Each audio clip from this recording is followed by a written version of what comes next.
ಭಾರತವನ್ನು ಸಾರ್ವಭೌಮ ಸಮಾಜವಾದಿ ಧರ್ಮ ನಿಕ್ಷೇಪ ಪ್ರಜಾಸತ್ತಾತ್ಮಕ ಗಣರಾಜ್ಯವನ್ನಾಗಿ ರೂಪಿಸುವುದಕ್ಕಾಗಿ ಭಾರತದ ಎಲ್ಲಾ ಪ್ರಜೆಗಳಿಗೆ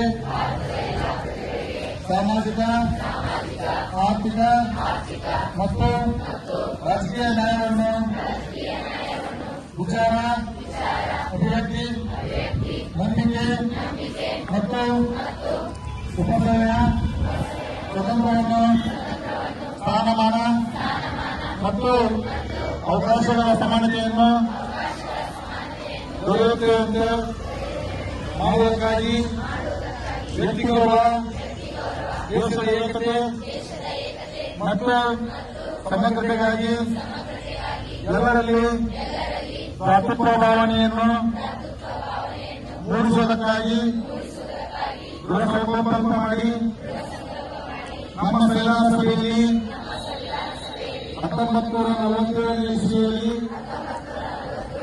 ನವೆಂಬರ್ ತಿಂಗಳ 26ನೇ ದಿನದಂದು ಈ ಸಂವಿಧಾನವನ್ನು ನಮಗೆ ನಾವೇ ಅರ್ಪಿಸಿಕೊಂಡು ಅಂಗೀಕರಿಸಿಕೊಂಡು ಶಾಸನವಾಗಿ ರೂಪಿಸಿಕೊಂಡಿದ್ದೇವೆ. ಜೈ ಹಿಂದ್.